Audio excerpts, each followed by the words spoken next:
Hi, welcome to Real Film Snobs. I am not Brian Michael. And I am not Angela Yeager. But I am.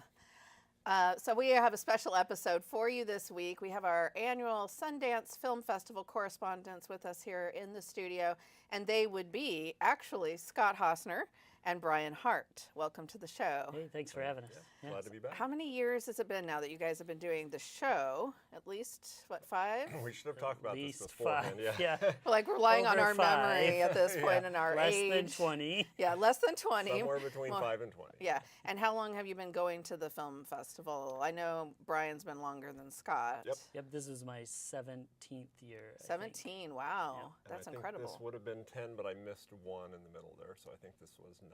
9 for you. So experienced Sundance Film Festival goers, and those loyal viewers at home know that the Sundance Film Festival is one of the major film festivals in the world that really determines what you're going to be seeing in theaters this year, especially in art house and independent cinemas, but in some cases also in the big multiplexes. So we're excited to see what you guys picked as your top films for this year, and I think you're going to each share your top 3 if I'm not mistaken. But before we get into that, just any themes that you want to talk about. We usually talk about that. Any sort of overarching themes at this year's festival? Brian? The themes this year, they were really, every year they push documentaries. They've been doing that. Robert Redford's been really into that for the last 5 or 6 years. But he actually announced his basically retirement from the Sundance Film Festival. So that was pretty huge news. He's kind of take a step back. He'll be involved with working with filmmakers and doing things like that, but just not a lot of the day-to-day stuff, which he really hasn't been doing as much as he used to, certainly, but John Cooper is still kind of the head of the organization, and then he's got a bigger team he introduced, kind of his co-head. I forget her name, but it was a gal, so that's great. And yeah, they're pushing docs. They had over half the films were directed by, half the films in the dramatic competition were directed by women, so they're trying to get more minorities and women filmmakers. Yeah, I saw something about that on Twitter because I did follow a lot of Sundance news on Twitter, which is why I was texting you guys. With, Have you seen this? Have you seen this? Because I follow a lot of film critics that go to Sundance. Yeah. The ones I respect were talking about certain films that they liked.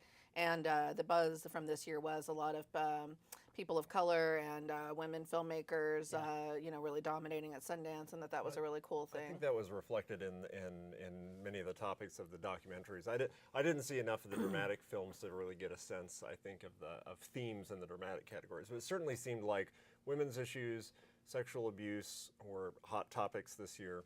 And certainly a couple of the films I'm going to talk about address those things. Oh, good. So we're going to talk about some cheery subjects. Yeah.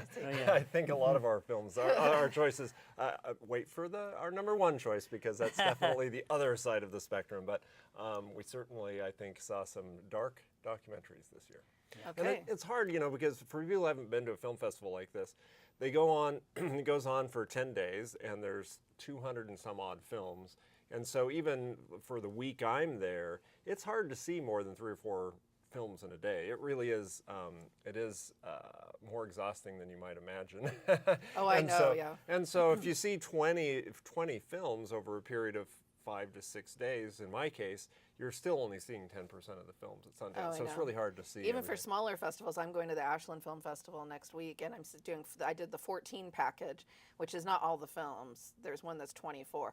That's 14 in 4 days, and that's a lot I'm going to be seeing. So yeah, it's we're packing them in. So and I will come home and I'll be like, okay, what am I going to watch next? So yeah, so our perspective is always limited by the films we actually saw. Sure. And Brian certainly sees more because he's there twice as long as I am. Right. Not twice as many, though. So with that, play the long game. With that said, why don't you guys delve into your number 3? Yeah, so this isn't technically my number 3. It's an honorable mention for sure, though. But I wanted to talk about it because you actually was one of the times you sent us a text and said, have you seen this movie yet? And I made sure that I could see it. And that is called Hail Satan, or actually it's Hail Satan. So it's with a a question mark at the end, yeah. Not as but excited. Everybody really loved saying Hail Satan in line and during the movie and after the movie. And just in general. And in general, apparently a lot of satanic people go to Sundance. Not not really, everybody. Just kidding. Just kidding. So it's directed by Penny Lane, and that is her real name, and it is coming out soon, so everybody can see this. And it's a documentary about the Satanic Temple that was founded in 2013. So this is a newer version of the Satanic Temple. It's a grassroots organization that does a lot of social justice and separating church and state. That's a lot of the foundations that they're and they promote equality, and actually a lot of the things that you wouldn't think typical Satanists are concerned about, and Right. that's why I think more people should see it and give it a chance, actually, because it was full of surprises. Absolutely. They created this gigantic Baphomet statue of Satan in a chair with a goat head and two children looking very fondly up at him. And they created this on Indiegogo, got it crowdsourced, and its whole purpose was to, they were putting a 10 Commandments at a Capitol building in Arkansas or somewhere. And they were like, oh, that's not really separating church and state. So if you're cool with all religions being represented, then we want our satanic statue right next to it. And it ended up they took out the 10 Commandments. And that was just their move of separating church and state. Yeah, right? It was so- less about the Satan goat head thing. Right. And Yeah, they so this certainly, is less of the Satan type of cutting off heads of animals type satanic. Well, and stuff, isn't so. it true that essentially that this brand of Satanism, they don't really worship Satan at all. No, It's not more of at a all. kind of a humanist or atheistic Yeah, organization, absolutely. correct? But they use Satanism as a religion in order to kind of carve their way into religious exemptions and right, show off absolutely. the hypocrisy of yeah. it, right? Yeah, and they do play up on this spectacle of being a Satanist, and they get media attention and protests. They go to protests, they get Sure. anti-protests. There's certainly a motive for that. It's good PR. It's a good yeah, conceit. It makes it a absolutely. lot more exciting and controversial than, oh, we're an organization fighting about separation of church and state, and people go, oh, that's boring, and then you say, and our group's called, the satanic whatever, and then people pay attention. Oh yeah, it gets people very, very riled up Yeah. very quickly when they know nothing about it. I mean, they have their little, their own little decree of beliefs, and they're super peaceful. They're, very beautiful. They're very, pretty well educated and very. So it was a good doc. Yeah, great doc. And I you saw had it a good too, time. Scott? Or? I did not see it. did not I've make- talked to Brian enough about it that I feel like I've kind of seen it, and I've seen a couple news stories, but I was not able to get a ticket in the time I was there. Okay, so do you want to talk about your number 3? Sure. My number 3 is just about as cheery as Satanism. The film is called Untouchable, not to be confused with Untouchables, or the other film called Untouchable that came out this year that I discovered when I went to IMDb. Maybe you should have got a different title. Yeah. Well, and it may, once it gets distribution, sometimes the titles change a little bit because of legal reasons. But Untouchable is basically the story of Harvey Weinstein. Weinstein, yeah. Harvey Weinstein, and his abuse of his power over the many years he was a player in Hollywood.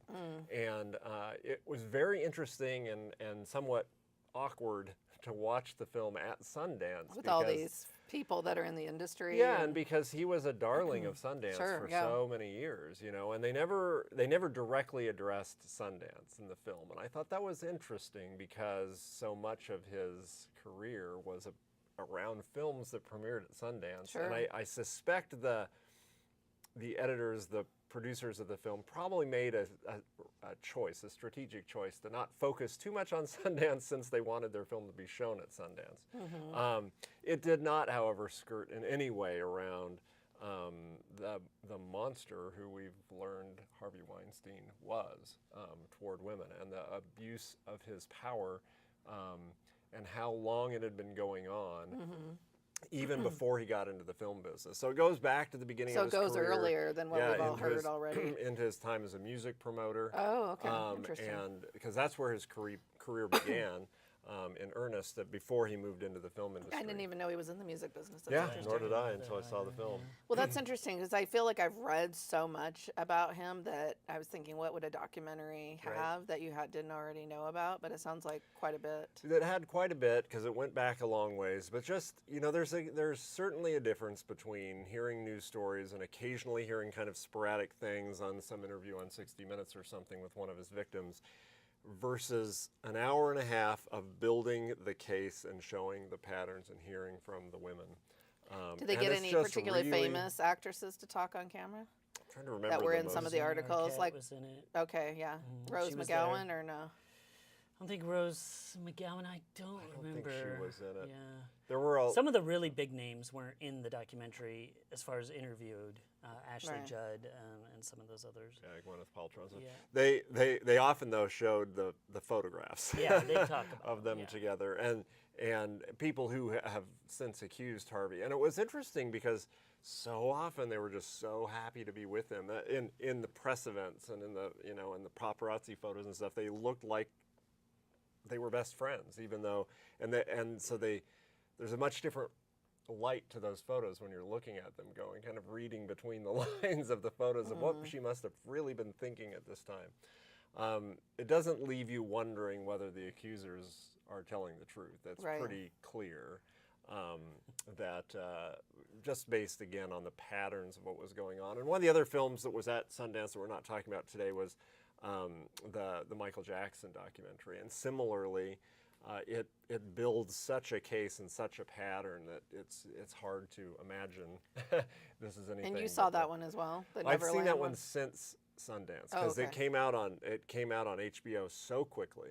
I think they brought it out so quickly because they were afraid that they'd get a lawsuit that would prevent them from releasing it. So they just within days after Sundance. Right. So it also builds a case. Yeah, interesting. Yeah. And did you see the Untouchable? Yeah, I did. Yeah. And I wasn't gonna see it. I really mulled over it if I wanted to go or not because he's just so gross. But I ended up seeing it. Distasteful topic. Yeah. Yeah, it's tough. And being at Sundance all the time, and I've dealt with Harvey quite a few times at our theater, and he was kind of in a different category where he could pretty much do whatever he wanted as far as like getting in the building and things like that we really don't do. No one really argued with Harvey. So it was interesting, and then how fast he fell because he was, as soon as it went down, I think last year is when it all kind of broke. He was literally banned, and they knew every alias that he could have, and he could not come at all last year. How would he have an alias? So. I mean, everyone knows what he looks like. Well, like, just to get a hotel room, and then, I see. End up. Well, I'm already here. I got to show up. I see. Okay, so you ready for your number 2? I am ready for my number 2, and this is my actual number 2, and it's called To the Stars, and it is directed by Martha Stevens, and it is this God-fearing town in the 1960s in Oklahoma. Iris, who's kind of this bookish, kind of nerdy gal, gets picked on a lot at high school, and everybody, and even her mom's an alcoholic. She has kind of a rough life, but she ends up meeting this new girl in town, Maggie, and she's from the big city, and she's really exciting and kind of sticks up for her and throws rocks back at the boys and defends her and kind of brings her out of her shell. So it's kind of a coming-of-age story set in the 1960s, which can be really good or really bad, but this one I really liked. It's in black and white, which is interesting. And so it's a fictional film, I'm guessing. It is so far. Okay. It is a fictional film, but it deals with a lot of real issues, especially in the 60s. Maggie kind of has some secrets that are found out, and the whole town kind of is in turmoil after that. And what ensues, I don't want to give too much away, but it's very interesting. It's shot super well, very beautiful. Nice. The sad thing is I don't think it's gotten picked up yet. And, that's too bad. Even I saw the last screening, and the director was like, "Oh, this might be my last screening," She's not taking it to any other film festivals? I don't know. I hope so. Yeah, I did hopefully. notice from the time that we actually talked about putting shows on that it has a poster now. I would think that that's a good sign. You just But I never kept know. looking for distribution and I couldn't find anything. And I- that's kind of the good thing about Sundance and film festivals is sometimes you see movies that never make it. But I really hope this one does because it's an important film, a very well done film. The two actresses, the two gals that play Iris and Maggie are fantastic. They nice. both do really well. So I hope we can see it. Well, probably because the teenage girl movie that everyone was talking about out of Sundance, which I don't think is on either of your lists, but was the Olivia Wilde directed one, Booksmart, which of course got picked up by A24 and is getting huge distribution this spring. And then the studios were all like, "Well, we picked up one teenage girl movie. Right, We're we've done. got We it filled our covered." quota." I don't know. yeah, I kind of and feel I wish like I could have sometimes seen there's- that to see the difference. Oh, I'm sure it was kinda- much glossier and everything because it was, got a big Yeah. push. I mean, Yeah. big buzz. So this one sounds great. So I hope that's my favorite genre, just about coming of age stories. So I hope it comes to theaters. Yeah, I think you'd really like it. I think, Scott, you'd like it too. It deals with a lot of really serious issues. And it's kind of interesting to see how far we've come, but also that we're not that far from where we used to be either. Like kind Yeah. of it's both, which Both, yeah. is weird, but Yeah. true. Interesting. So, yeah. Okay. All right, well, my number 2 film, another documentary, another kind of disturbing documentary, was called Where's My Roy Cohn? And the title of the film comes from our esteemed president when he was quite upset with Jeff Sessions, his attorney general, not being his attorney general, and he wanted to know where his Roy Cohn was. And so this film is the story of Roy Cohn and who he was. Roy Cohn was an attorney who cut his teeth during the McCarthy hearings. Ah, okay. And he worked with Joseph McCarthy in the Red Trials and was a sleazeball from day one. Yeah. And it shows his kind of meteoric rise from this kind of assistant during the McCarthy trials up to a very powerful attorney who represented all the lowlife in New York and mob bosses and murderers and such. And he very much kind of began this philosophy of never admit you're wrong, never apologize, and attack. That is his methodology for responding to criticism, and that that no publicity is bad. It doesn't matter whether you're represented as evil in the press or if you're lying in the press. It doesn't matter. You're in the press. Yeah, there's no such right? thing as bad PR. Yeah. Mhm. And he, at the time, at the same time, was living a double life as a closeted gay man who would go on to eventually die of HIV, while never to his dying breath admitting that he had HIV or that he was gay. And yet all these people in the mafia and such all knew this, but it was just a kept secret. So it was an at the open time. secret, basically. Right. Everybody knew. Interesting. And he became a mentor to Roger Stone, Oh, who wow. then went on to work with Donald Trump. And he was an early attorney for the Trump Organization. And it parallels and makes those connections So in as the well. 80s, did So in he the pass 80s, away in when the 80s? yeah. Or, okay. So in the early 80s, I believe it was when Trump's organization, that they were slumlords basically, and would not allow African Americans into their apartment buildings and their developments. Roy Cohn was their lawyer who represented him in court and defended him against his charges of racism, and who very famously came out after the Trumps were found guilty and came out on the courthouse steps with Donald Trump and basically said, "We won!" And just lied about the fact that they had just lost, but they Right. on the TV cameras they said they'd won, and it was And that's a what a lot triumph. of people saw, and, probably. and that's what people saw, and you can Very very smart, yeah. much see the influence of Roy Cohn through Roger Stone to our president today, creating this mythology and creating this methodology of lying, never admitting you're wrong, and attack. It's disturbing to watch, and yet it's fascinating. It sounds, to yeah, see really interesting. where the Especially for political junkies like you and me, Scott. McCarthyism Although, ties directly. I have to tell you, to what we hearing have about it, I'm like, today. your number one guys better be some Dancing Bear musical. I'm telling you, it better be Vampire Mermaids or Dancing Bears or Paddington number 100 We're or getting there. Legos in Paddington. I don't know, but boy, that sounds pretty dark though. How about big girls running a marathon? Oh, I have heard about this one. Okay. So that's your number one. That Oh, is okay. our Well, number you one guys, film. you're going to talk about it Yeah, together. we You both had have the same number one. Yeah, actually. So how did that work out with all the films you saw that you both have the same number one? Well, first of all, tell them what the name of the movie is. The name of the movie is Brittany Runs a Marathon. Okay. So I'm a casual runner and have been for a long time, and the basic premise of the film appealed to me when I read about it. It's a young woman who she's in her 30s and she's lived and partied pretty hard, and her friends are mostly partiers, and that's how they know her. But as she has gotten into her early 30s, I think she's put on some weight and she's pretty depressed, and she doesn't have a relationship, and she doesn't get any attention at the bars anymore, and She's always the funny friend. Yeah. Is this a documentary? Are you sure? It's not a I know. I'm documentary. joking. I'm joking. But she sounds familiar. she decides to make herself better by tackling the notion of running a marathon. Yeah. It's from never running at all to the New York Marathon. No Yes. big deal. Right. Over the period of a realistic period of time, which was one of the things I really appreciated about the film. Yeah. It's a surprisingly funny and refreshing film that has no major stars in it, so it's going to have a hard time getting distribution, but it's very much a feel-good film. Yeah. And yet it deals on a very mature level with relationships and who your friends really are, and the struggles of training and changing yourself, and in a very realistic way. She doesn't, I don't want to spoil it, but it is not an easy journey, and it is not the journey So you it's might not one of these expect. movies, though, where the chubby girl gets skinny and then her life changed and now she gets a boyfriend at the end and all of that garbage, is it?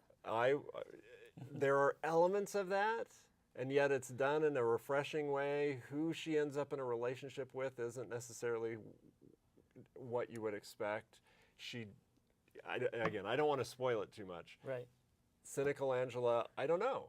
We Cynical watched, Angela. whether you'll like I've it or not. seen that Right, movie right, a lot. right. I'm just saying, as a Yeah. woman, you get kind of sick of the whole message being, all you have to do is lose weight, and then you'll find Dream Man, and Right. your life will change for the better. Well, Yeah, it doesn't. it doesn't take that It familiar definitely path. doesn't do that, or not.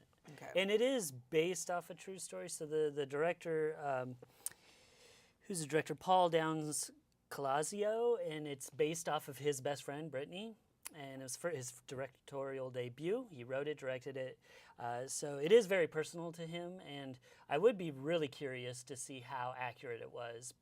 Brittany was there, and Jillian Bell, who The plays real Brittany? the real The real Brittany was Brittany, there, yeah. and Jillian Bell, who is a comedian, so she's kind of rising up. Hopefully, this kind of puts her into the next level. But yeah, it's not. I don't think it will. It's not what you think. You know, And it's a comedy. it is a comedy, yeah. and I just figured we need some laughs. Yeah. You know, like after watching Harvey and Ray. And Oh, I know. all I of thought these about that. I garbage was- movies. It's Yeah. just, I thought, you know what? I just want to laugh. But the fact that it did have a lot of important things to say to me, I thought was really took it to kind of that next level. So it was a lot of laughs, but also some messaging too. One of the people who sat and watched the movie with us was your buddy who's been volunteering with you at Sundance for years. Yeah. And the movie was over. He said, in 20 years at Sundance, that's my favorite movie. Yeah. Oh, wow. And he doesn't like much. Yeah. Usually he hates everything. Yeah. He's like, that would have made a really good short at best. It's what he says about a lot of is films, what yeah. is most Maybe of he his doesn't really comments actually are. like cinema, it sounds like. Maybe that's more of an... There is maybe another issue going on there. Anyway, It's possible. yeah. It was a big crowd pleaser. It was one It of the did win biggest the hits. audience award, yeah. Yeah, it wasn't just the Yeah. two of us that loved the film. It won. So it probably got picked up, or probably will Absolutely. be It'll shown. come out this summer. Amazon bought it. I think it was the biggest pickup for $14 million. Yeah, and I heard Amazon made most of the deals at Yeah, Sundance they this year. spent That's what the article I read 30, in 60, Variety. something like that. But Yeah, they were the ones picking everything I think up. this was a record pickup of all time Yeah. for $14 million. So And this is the first time in a long time that I can recall that a feel-good movie won the audience award at Sundance. I don't know. Doesn't it seem like they usually are? Like, wasn't Little Miss Sunshine one Well, years that's ago? the one. Like That's Earl the and most recent Earl one and the I Dying remember. Girl. Even though, well, it's kind of feel good despite the title, but yeah. Right. So that's what I was thinking of. Was the most recent one was Little Miss Sunshine, don't know, I which feel like is there's about other 10 ones. years ago. Yeah, I guess It's been that's a while.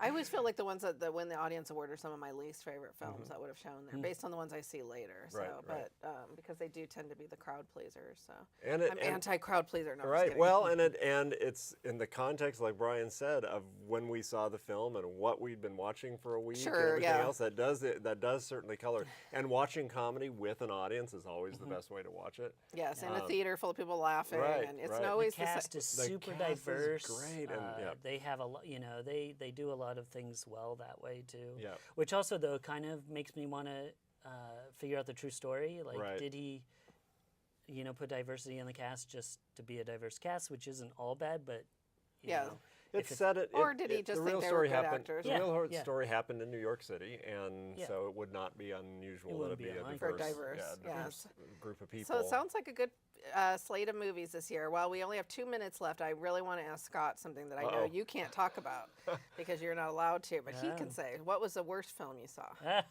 Oh my gosh, can I look at my notes? You If guys you vamp for a second. Okay, well, you 'cause got to find them quickly. Yeah, well, I will. I know, Brian, you can't talk about your worst film. I So. can tell you after the show. what Yeah, my not on least camera, favorite though. Maybe was. you could tell me, let's see, any big celebrity sightings this year? Oh gosh, Wow, I mean, any more you're sort of, immune Yeah, to I'm it. Because so, you've seen, like- you're like, I've met everybody. Well, no, I really could care. Like, so many people ask me about celebrities and things, and my After number one. Crispin Glover, it's all downhill from there, right? Well, after 17 years, really, I go there to see my friends. The friends that I Right. see for the last 17 years, my Sundance family, that's number one over films. And then the number two is just seeing as many films as I can see. And then there happen to be famous people there that they're just people to me. I don't know if that sounds People are trite or people. whatever, but Yeah. they just don't do much for me right now. I Well- mean, I respect their abilities. Oh, no, sure. I remember but- some of the stories in the past of some of the more Yeah. unusual ones, I guess. So, Yeah, okay. nothing Okay. stood out like Worst- that. No, worst no. film you Worst saw. film I saw, and I had to look at my notes because I try to put bad movies out of my head. Oh, that's what I would remember instantly. The least favorite film I saw was called Big Time Adolescence, and it was a coming-of-age film about a teenage boy from a good family who befriends an older boy, like 4 years his senior. It was his girlfriend or his sister's boyfriend.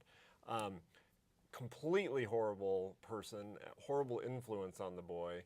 Ends up dragging this kid into kind of drug dealing and in the party scene. Okay, and so that what sort of did you thing. not like about it? Sorry to cut you I off, but couldn't. we're Yeah, running out no, of time. yeah. I could not buy for a second that his family, his mother and father, who knew this was going on, would have allowed it to go on. It was Okay. preposterous. I heard to a lot me. about that one on Twitter, so I'll have to talk to you about it okay. later. But that was your least favorite film. That was my least favorite film. Okay. Well, thank you, Brian and Yeah, Scott, thank you. for our Sundance Film Festival correspondents. You can check out the list of their favorite films on our website at realfilmsnobs.com. As always, you can watch us here on CCTV and in Corvallis and in Silverton, and watch us on YouTube and listen to us on KMUZ Radio. As always, we'd like to thank our wonderful crew and our amazing sponsors. Have a great day and great movies.